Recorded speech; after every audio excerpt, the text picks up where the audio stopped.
Hello guys, ang magandang umaga. So meron tayong gagawin ngayon. Dahil hindi na ako busy dahil tapos na yung aming Aramco survey. So start na naman tayo sa pagre-repair. So ito guys, itong ating ultrasound printer. Wala siyang power.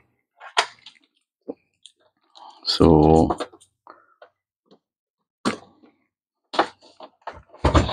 pag chine-check mo naman. So ayan o.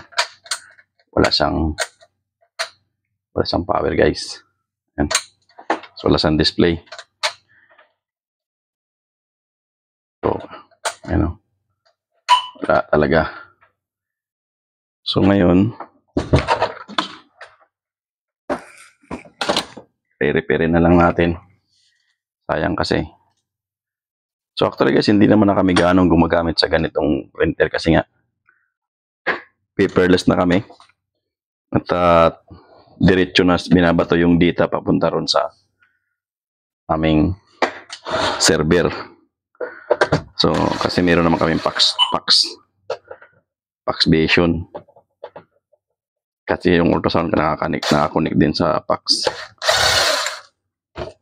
Or directory nakakonect dun sa pinaka server.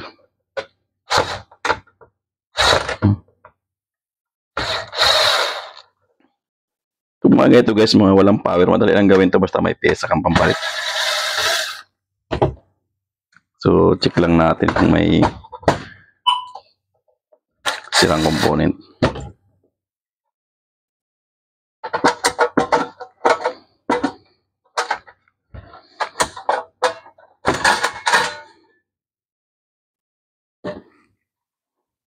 So meron na siyang memory na battery.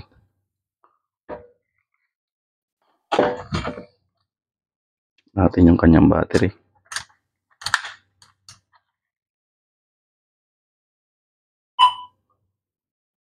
So meron naman siyang 3 volts. 3 volts. So automatic guys. Pupunta na tayo sa pinaka main power niya, power supply. So ito yung sa power supply na sa ilalim eh, no? Ito yung power supply niya.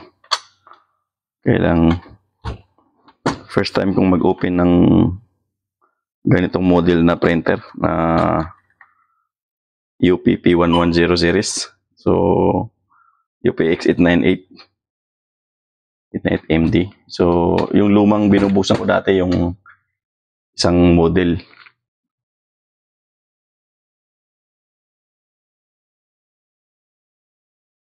Yung ginawa ko dati guys, yung 897. Ito kasi 898 na to eh.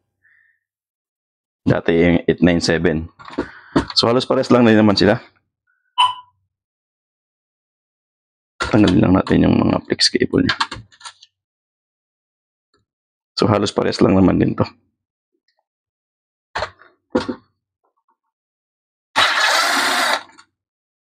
So bago natin ma-check yung board guys, tanggalin muna natin tong back panel niya. Kasi nandito yung access ng ating power supply.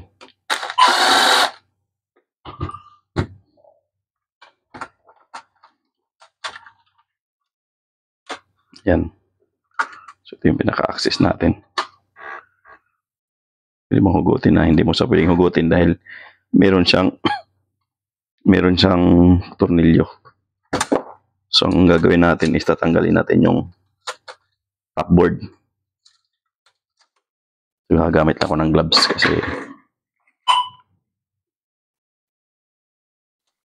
medyo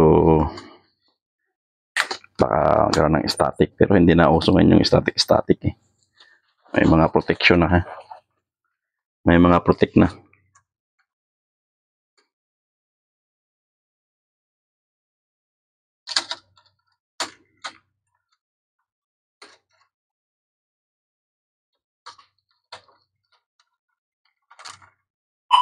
So tatanggalin lang natin lahat ng mga flex cable at saka yung board.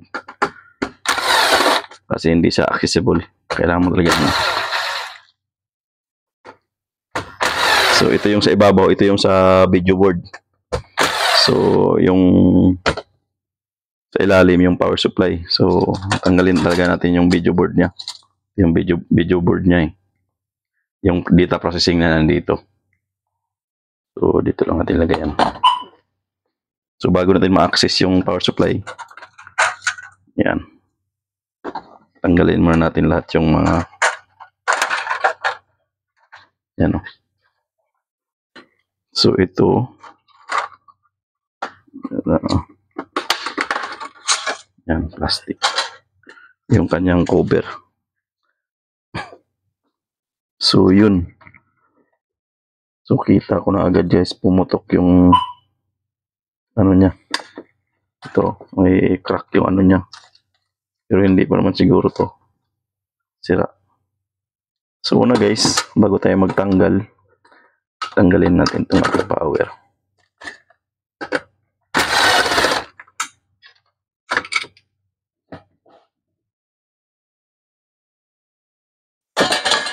Yan, may access na tayo. So, una, tignan natin yung una, siyempre fuse. So, dito tayo mag-una kasi ito yung pinaka-main power niya. So, okay yung isang fuse. Okay naman. Itong isa wala. Wala siyang power guys. Oh. So, yung isa walang continuity. Isa meron. So, yung ating varistor kasi mukhang may putok. Pero, tingin ko okay pa naman yung varistor niya. 25. Ito guys, ano na rin siya. So, yung may problema din yung kanyang varistor. So, ngayon, tatanggalin natin ng buo. So, kasi hihilain natin to guys, yung ating power supply. Itong pinaka board niya. So, ngayon guys, hindi mo to siya mahila pag hindi mo to binuksan. Tanggalin mo yung ano niya, mga connector kasi nakakonect din yan doon. Oh. Yung motor niya, yung heatsink niya. So, titingnan ko kung mahugot siya nang hindi natatanggalin yung harap. So, tatanggalin lang natin yung ito. Kasi ito yung pinaka-switch. So, kailangan matanggal mo yan. Pag hindi mo natanggal yan, hindi mo siya mahila yung ito guys. Ito. So, tanggalin mo yung pinaka-lock niya. Ito. So, pwede mo nang hilain yan. Kaya lang, mahihila ba? So, tingnan natin kung kayang hilain. Para hindi na tayo magbaklas nung harap.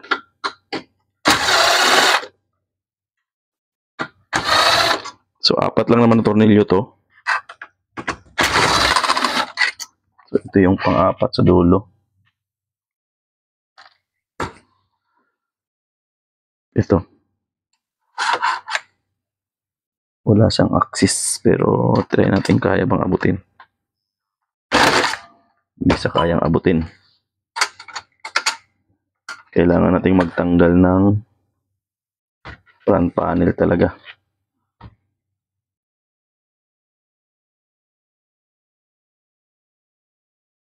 Mahila natin to. Masyadong maliit. So, tanggalin mo natin yung papel. Merong papel to, alam ko eh.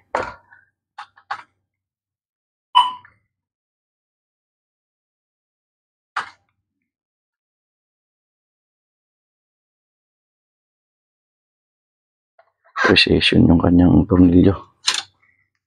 Gilid.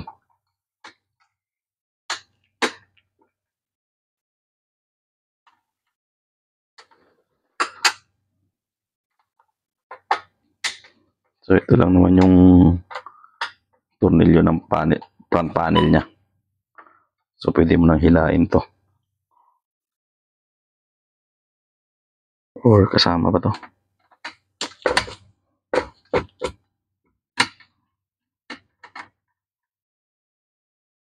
Tatlong tornilyo. Naman dito.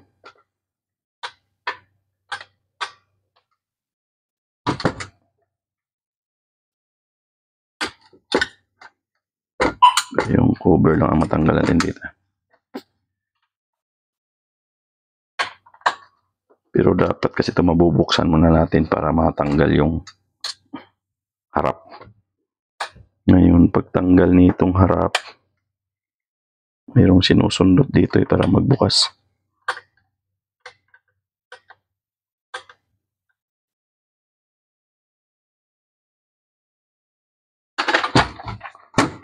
Alam ko mayroong sinusundot dito para bumukas eh. Nakalock kasi itong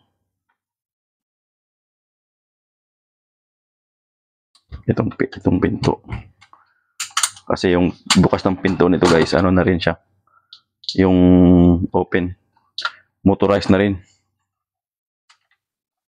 Alam ko mayroon siyang bukasan dito eh. Pero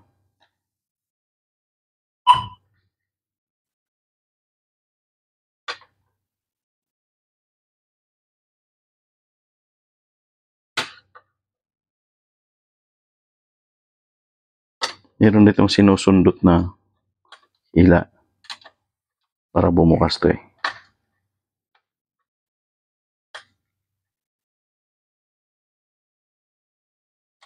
Yan ito. Ito guys, ito. So, pindutin mo lang to para bumukas yung pinto kahit wala siyang power. So, yun yung technique nito guys.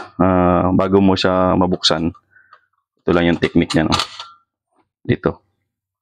So, itong button na to, itong bakal na to. So, i-push mo lang sa papunta sa front, kabilang side. Ayan. Yan, mabubukas na siya.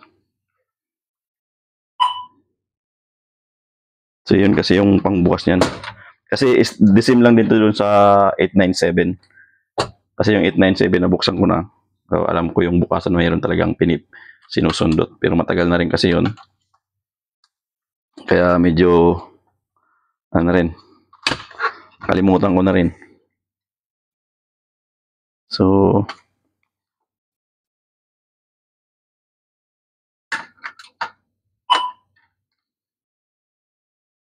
hindi matanggal.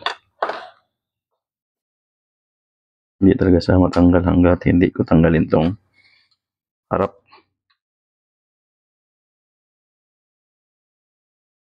So,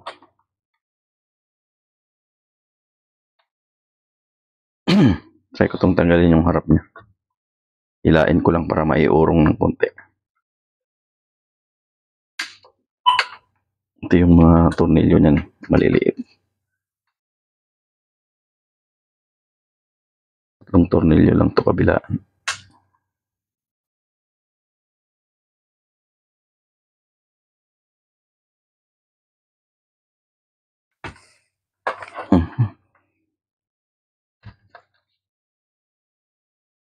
Ay, shit. Tigas. Tigas na. Matanggal tong isa. Kailangan ko ng magandang screw set. Gagamit tayo ng precision set.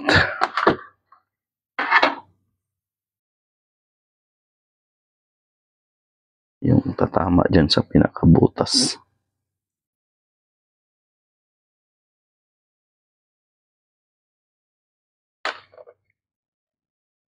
Laki-laki konti.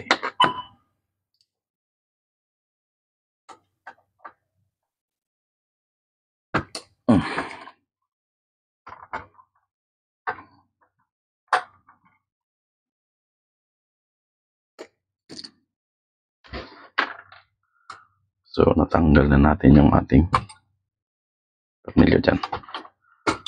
Try natin hilain palabas tong plastic.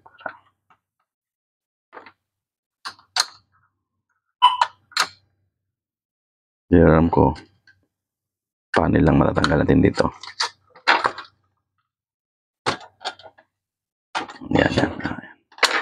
Kahit na pala hindi tatanggalin yung harap guys, pwede na itong matanggal. Iingatan lang yung power switch para yan guys. So mahiwalay na natin yung ulo. So ito yung ating problema. So meron tayong problema rito sa ating power supply.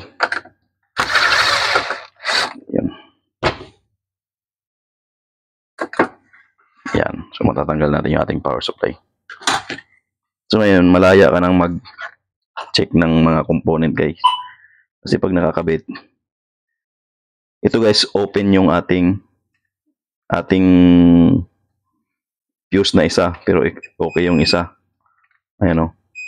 Okay yung isa, open to. Tapos short circuit naman tong ating varistor.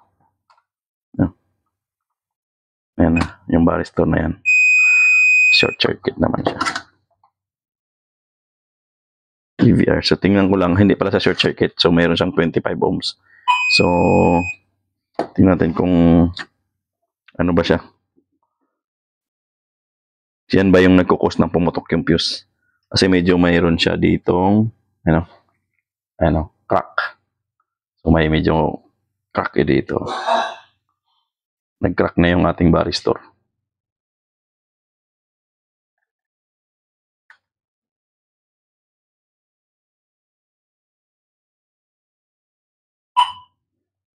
Kasi pag susundan mo yan guys, dapat hindi yan, katiis. Ito yung line 1, line 2 natin eh. Fuse, line 1, line 2. Pumunta sa fuse, pumunta rito sa varistor, pumunta rito sa switch. Yan. Ito naman, line 2, pumunta naman dito sa, nag-across lang kasi itong ating varistor eh. So, yun yung cause ng pagputok ng ating fuse. So, siyempre, unang-una din, check na rin natin yung ating rectifier kasi baka pumutok din yung ating, ang cause ng pagputok ng fuse guys, either yung ito, varistor, itong rectifier. Yung rectifier, napaka-importante yung ma-check mo to bago ka magpalit ng fuse. So, tingnan natin yung ating rectifier. Kung short circuit ba siya. So, wala siyang short circuit sa ating rectifier guys. So, hindi siya nagsushort. So, okay yung ating rectifier. So, ang bumigay sa atin is yung varistor. Ito. So, nag-over voltage yan kaya pumutok yung ating VDR, VDR1. So, VDR1 siya. So, ang value, VR107471. So, pwede mo namang palitan yan guys kahit anong varistor. Basta yung pang 220. Meron kasing ganito guys na pang 110. So, pwede mo rin palitan ng pang 220. So, hanap muna tayo ng pampalit nito at saka yung fuse. So, yun guys, meron akong nakitang power supply dito guys. Ito. So, dito yung TVR natin. So, kunin ko lang to, ililipat ko doon. Ayan o. So, ipakita ko sa iyo guys kung anong pagkaiba ng short circuit at saka hindi.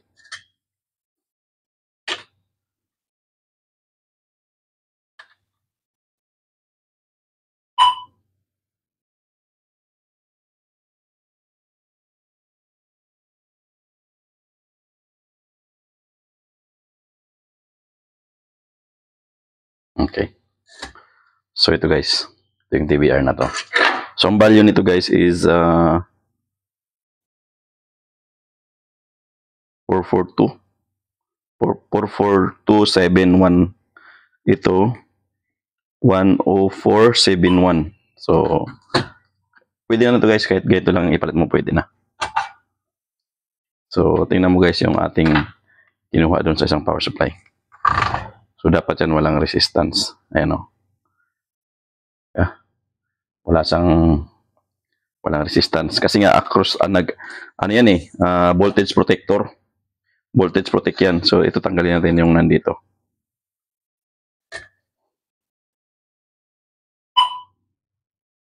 So, pag once na nag-overshoot yung voltahe mo guys sa supply o nagpa-fluctuate, ito yung kadalasan na nasisira. yung VR na to, Varistor.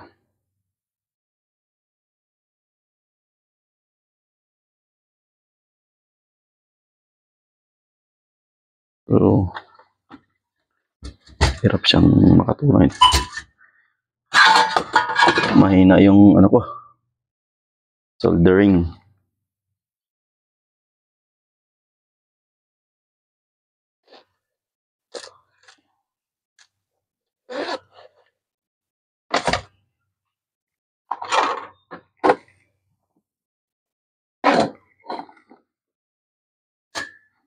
So, tanggalin muna natin itong ating VR. So, yung panghinang ko is mahina. 110 kasi itong ano ko, pero hindi, ano lang, 30 watts. So, mahina, minute. Mahina manunaw. So, tsaga na lang. Meron ako dyan isang panghinit na 80 watts. So, kasi nakasaksak, kaya ito na lang muna.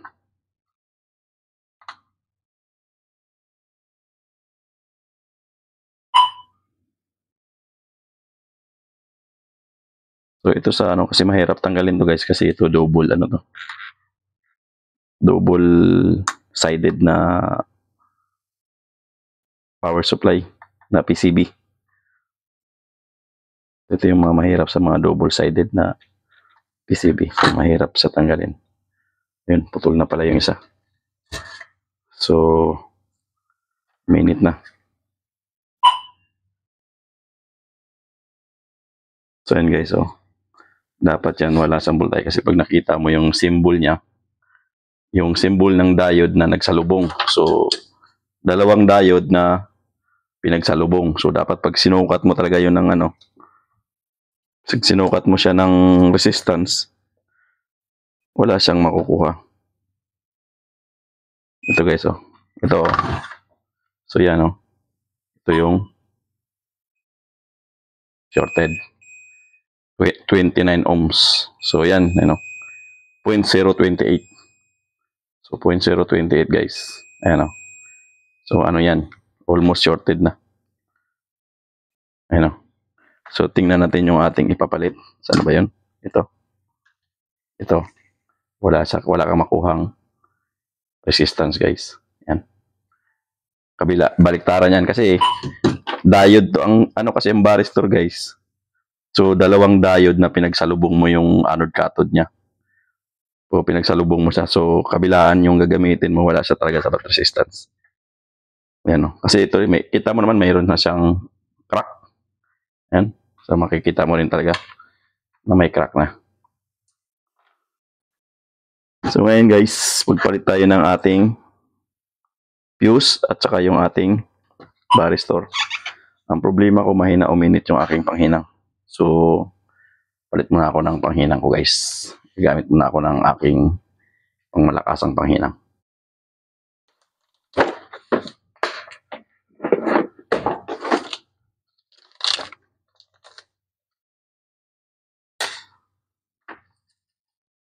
Kasi guys, 80 watts to, kaya itong maximum to ng 90 watts.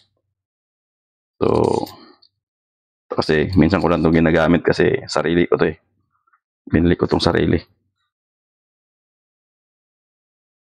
Kasi pag mga ganyang panghinang lang, hindi kakayanin.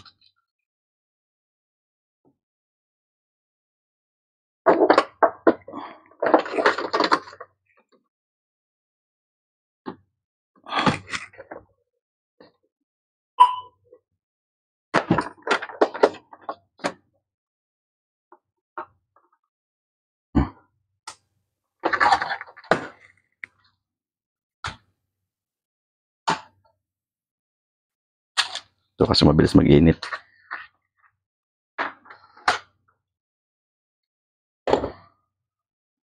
Init na agad. So, 350 to temperature niya.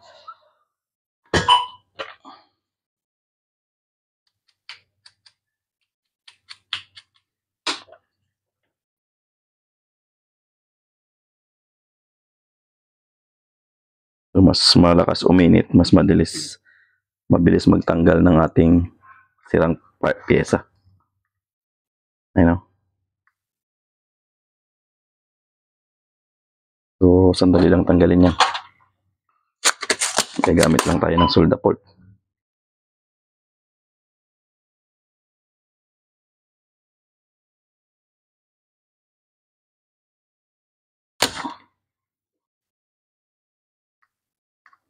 So, ayan, butas agad.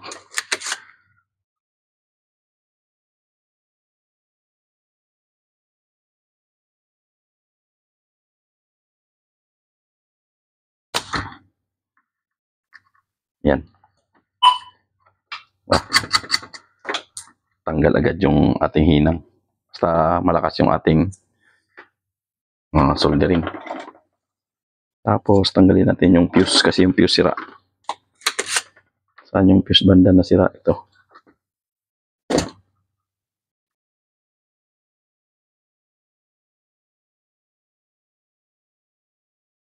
So, actually, ang fuse natin is ilan yan?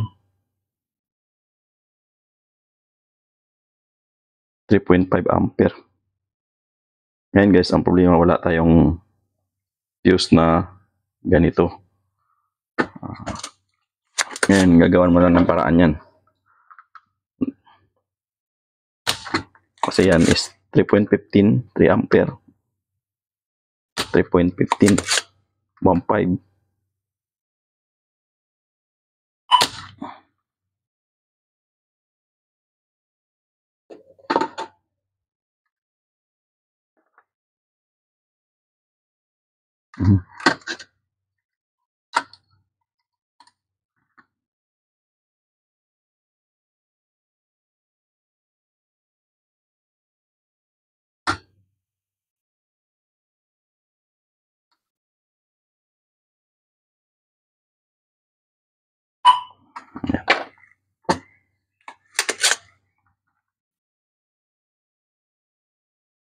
Bigyan lang natin ng pingga para malambot.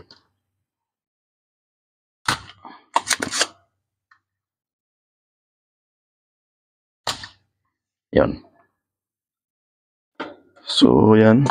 Tanggal na yung ating fuse.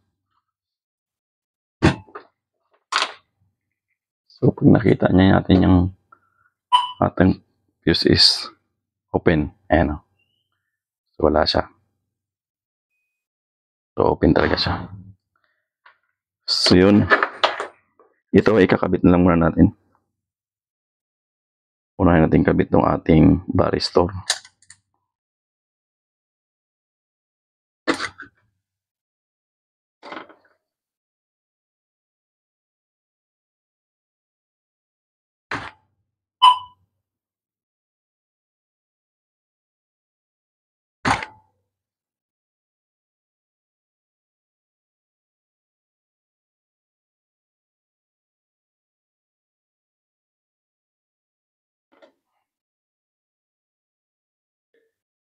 What? No update RAM ko siya. Di wali RAM ko.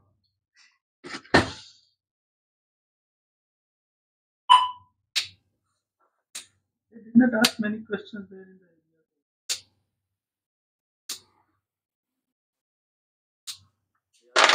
the area.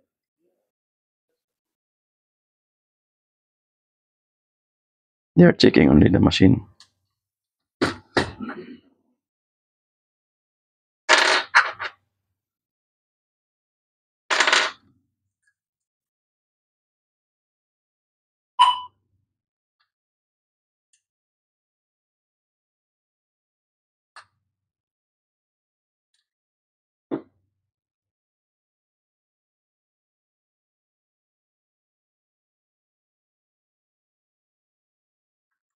Hmm.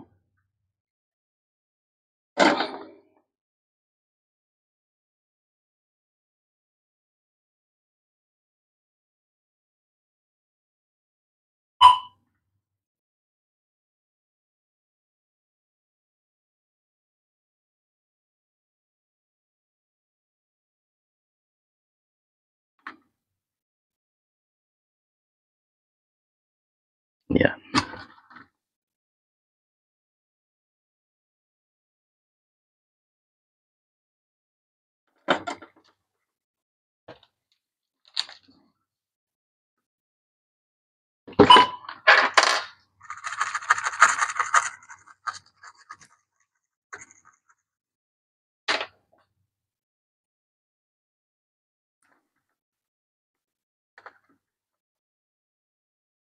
So yan guys, naikabit na natin yung ating varistor.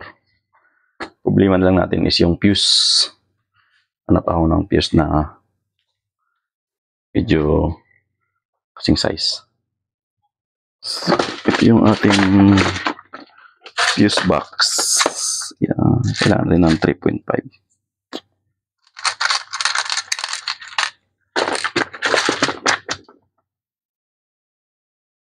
Ito 4 ampere. Pwede na yung 4 ampere. Kailangan mo 3.5. 2 ampere. Ito naman.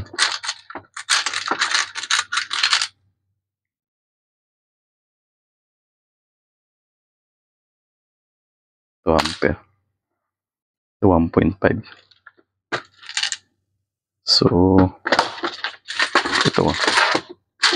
Meron ako ditong mga fuse na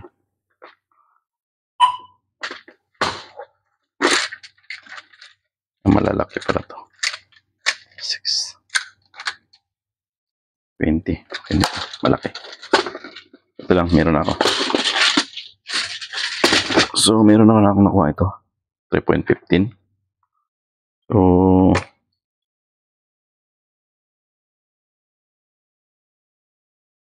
okay na. Ngayon guys, i-adapt natin yan dito. Kasi, iba tong, ano to eh, fuse na to eh. So, kukunin ko lang tong isasalpak lang dito yan. Yan. So, kunin lang natin yung ano niya, pin. So, ito guys, in-adapt na lang natin yung ating pin ng fuse. So, kabit na lang natin.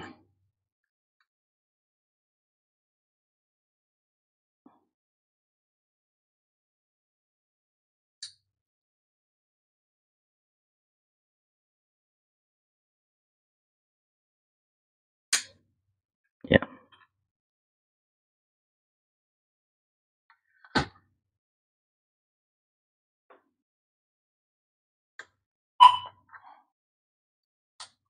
Yun. Yan. So,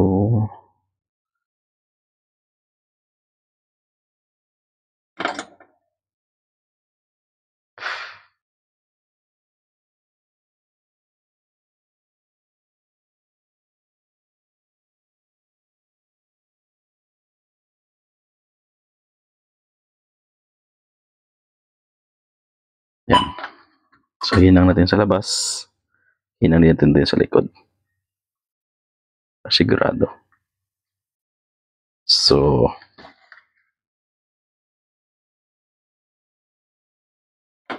okay na guys.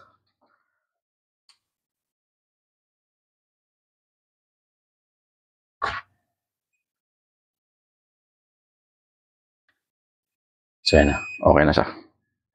So, okay na yung ating fuse.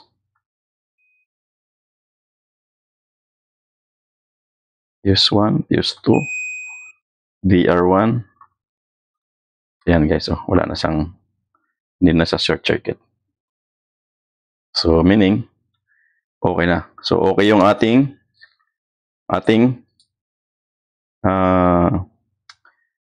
rectifier. So, walang problema yung rectifier natin. Ang ating may problema lang is yung isang fuse at saka yung varistor natin. So, sira. So, okay na yan. So,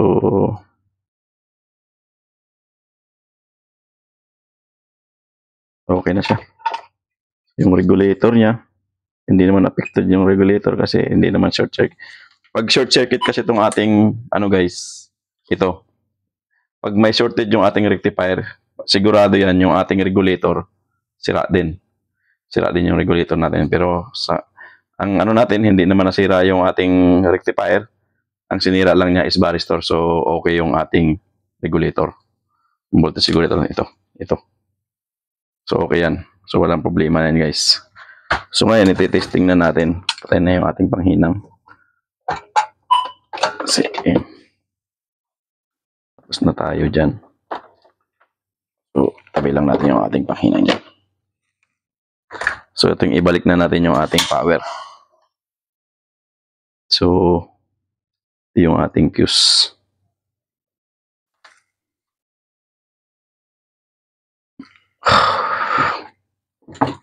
So, kailangan guys, ang importante ang ipapalit mong fuse kasi ito yung pag nagpalit ka ng fuse guys, kung ano yung fuse na lagay dito, kung yung slow blow yan o fast blow, yun dapat yun din ipapalit mo. So, ito guys, slow blow yan pag mga ganyang klaseng fuse. Slow blow yan. Meron yang buhangin sa loob. So, kailangan ganyan din ipapalit natin.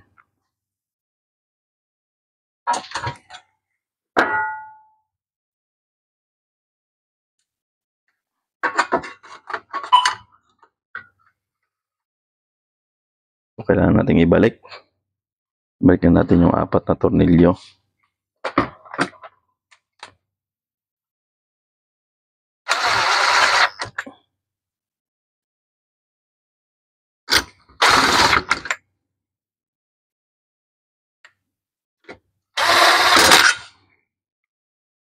Mas matagal pang magbaklas kayo kaysa magpalit ng pyesa. So, ito yung mga precision ng mga makina.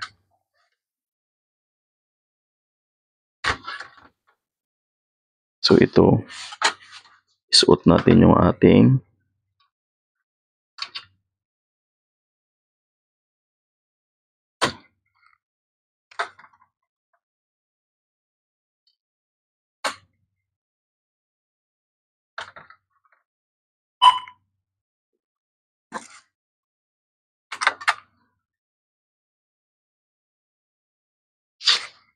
kailangan mapasok to dito sa butas. Yan. So, napaka-importante yan na papasok siya. Tapos lagay natin yung ating lock para hindi siya matanggal.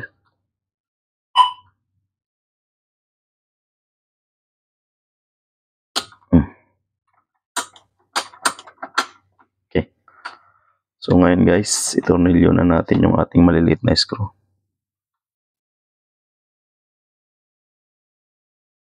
Yung 4 na screw. Ay 3.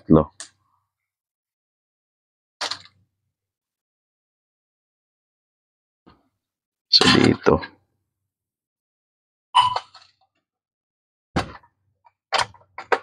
Yan.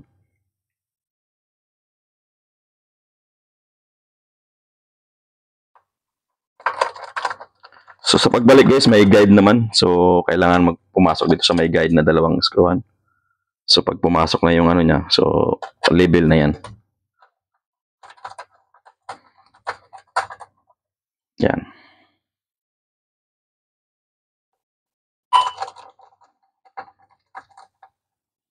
So yan guys, mayroong guide yan. Ano, yung ano na to. So guide yan. Yan ito. Tsaka ito. Guide yan. So, pasok naman na siya. Balik na natin yung ating tornilyo.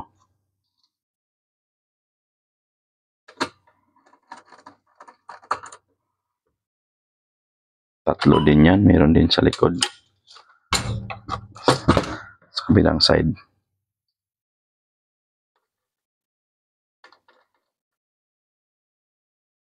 Okay.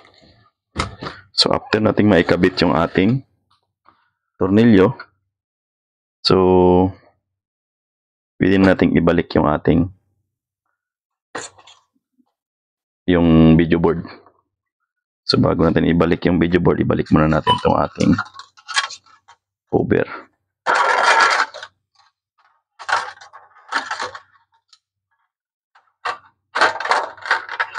So, napaka-importante ito guys kasi ito yung ating protection ng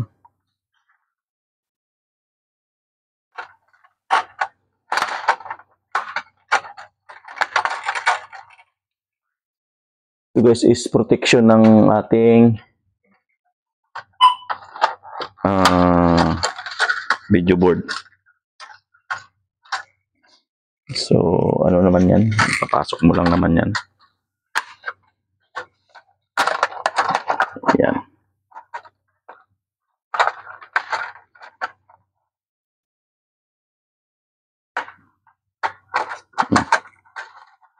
Ayan. So, yan.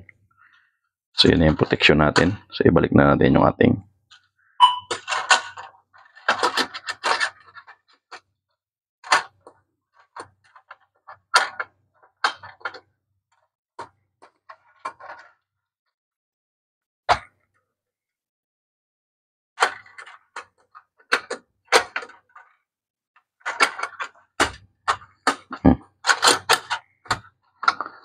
So, ayan. Balik na natin yun. So, importante lang naman dito guys. Huwag lang tayong over, ano yung ating tinanggal. Kulang. So, ayan. So, asan yung tornilyo niyan? 4 din to. 3, 4, 5, 6, 7. 4.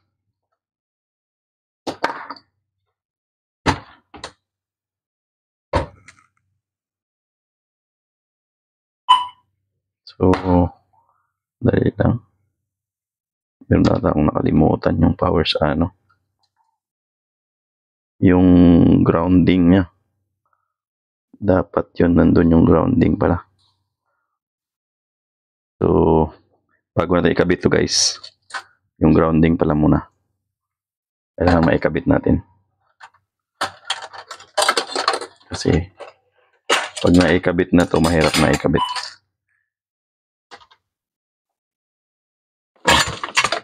Ito lang. Kasi ang grounding niya nandun sa likod. Dito, yan. So, ikabit lang muna natin to.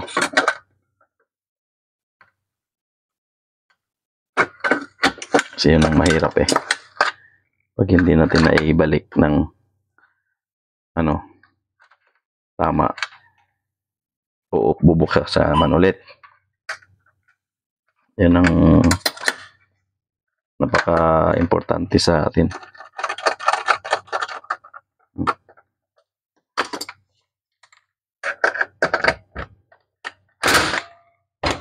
So yun, naikabit na natin yung grounding at saka yung pinaka power.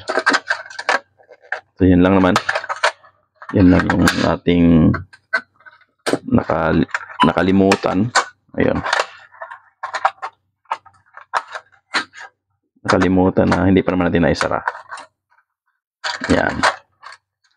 After that, saka natin ito ikakabit. Ayan. So at least wala nang malimutan. After, kakabit na natin to guys. Yung ating display board. At na tornilyo din yan.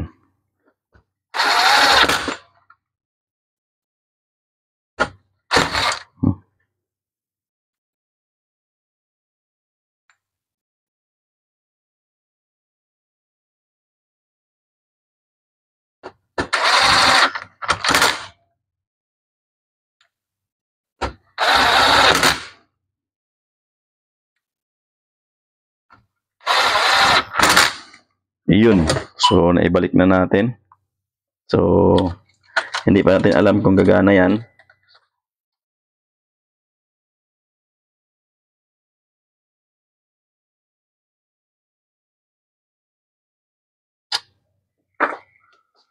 So, wala pa tayong tinanggal dun sa pinaka-power. Power supply. Okay. So, dito tayo nagtanggal lahat.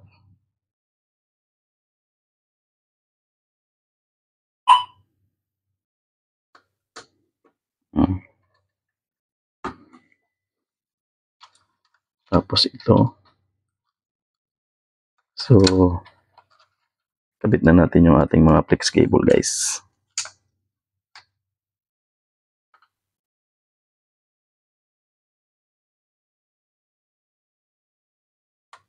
Okay. So, ito pa.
Okay. Then, ito guys. Okay. Yun. So, na siya. Connected na siya lahat.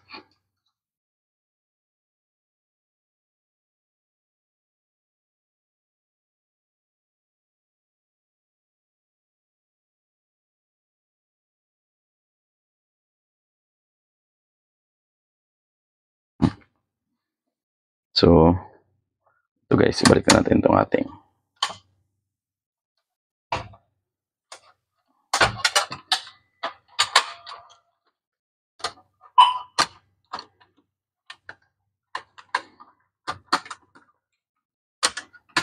iyo.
Ano yan? Ito, baliktad. Plastic pala to.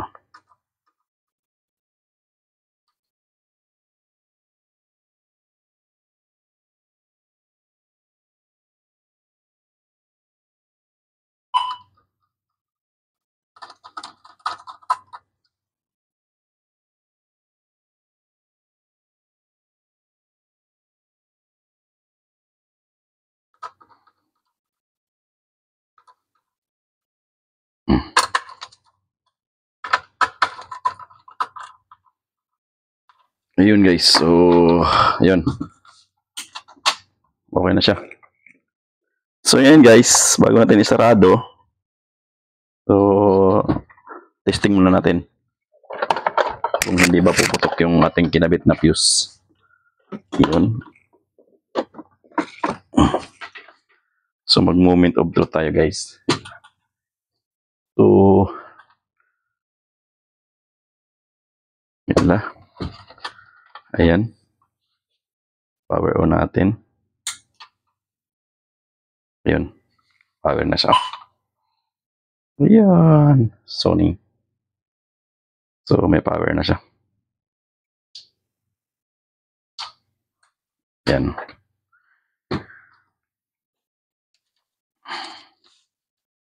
So yan lang yung sira niya guys. Yung varistor at saka yung ating fuse. So, hindi tayo makapag-print kasi wala tayong input. Kasi itong printer na to guys, hindi ka pwedeng mag-print pag wala kang input. Ayan o, ready na siya. So, ready na.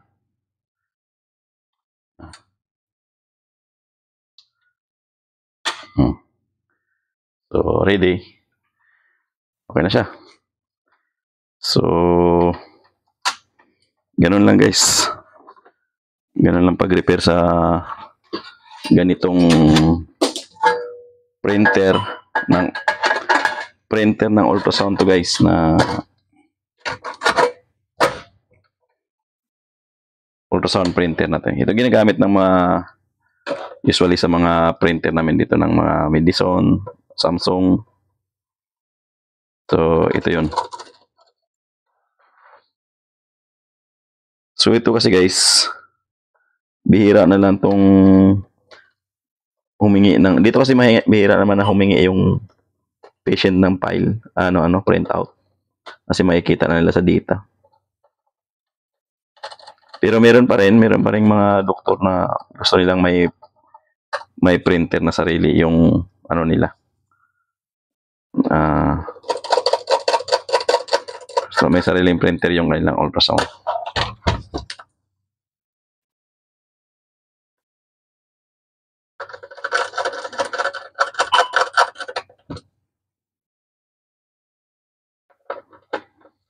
So medyo matagal din natin ginawa guys. So 1 oras din. Simula ng pagbukas at saka palit ng pyesa. So walang cut yan guys. Hindi ako nagka-cut ng video. So walang cut. So 1 oras. Ayan. Paga na siya. Ayan. So halos 1 oras, 53 minutes. UP 898 MD. Yan. Okay na siya. So, ganun lang guys. Ganun lang kabilis mag-repair ng ganito. 1 oras tapos na. So, 54 minutes. Yan.